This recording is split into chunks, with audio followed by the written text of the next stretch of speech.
Magandang umaga Pilipinas at buong mundo. Mag-i-interview po tayo ng isang manggagawa upang alamin ang kanilang mga benepisyo at ang kanilang mga karapatan bilang isang manggagawa. Kasama po natin ngayon si Ate Marjorie Morena, isang IT specialist. Hello po. Hi. Isang dahilan kaya ang isang tao ay nagtatrabaho upang magkaroon ng pag-aari. Tama po ba? Tama. Saang sektor po kayo nagtatrabaho? Gobyerno o pribado? Privado. Ayon po sa DOLE, may bayad pong holiday tulad ng New Year's Day, Araw ng Kagitingan, at Independence Day. Sa inyong pagtatrabaho sa kumpanyang IBM, nababayaran po ba ang mga ito? Oo.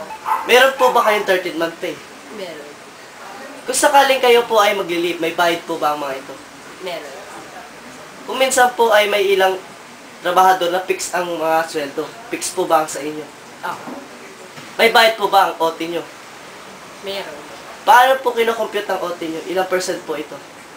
Bale, hindi ko kasi alam ang percent, pero pag kinocompute siya per hour, tapos i-divide na sa buong sweldo sa isang araw. Sige. Minsan po ay libre ang mga uniforme ng ilang trabahador. Libre po ba ang sa inyo? Wala kaming uniform. Wala po kayo. Kung sakali po kayo ay maaksidente, may financial assistance program po ba ang inyong kumpanya? Meron. Paano po kayo nakakatanggap na inyong sweldo? Gumagamit po ba kayo ng ATM? Oo. Pumunta na po tayo sa mga benepisyo. Ano po ba ang inyong ginagamit na benepisyo? SSS o GSIS? SSS.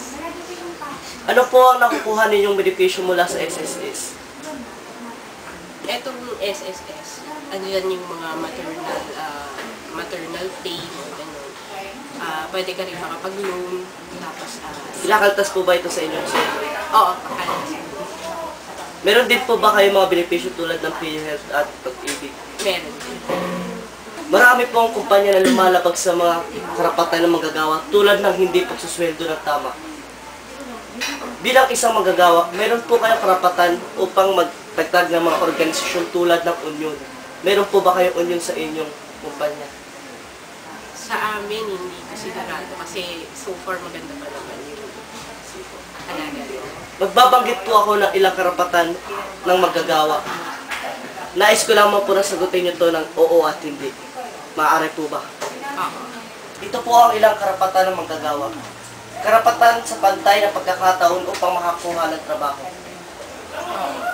Karapatang mag-organisa at magtatag na samahan ng mga ngalaga sa karapatan kapakatan ng mga kasapi nito. Oo. Karapatan sa mananahimik na pagsasama, Oo. tulad ng pagrarari at pagwelda. Karapatan sa tamang sweldo para katumbas na trabaho. Oo. Karapatan sa maayos na pasweldo. Oo. Karapatan sa makatao at mayaayos na kondisyon sa pagtatrabaho. Oo. Karapatan sa reasonabling haba ng trabaho. Oo. Karapatang lumahok sa anumang gawa at desisyon na makaka-apekto sa interes bilang manggagawa. Oo. Maraming salamat po. Ngayon, alam na natin ang ilang karapatan at benepisyo ng manggagawang katulad ni Ate Marjorie. Maraming salamat po.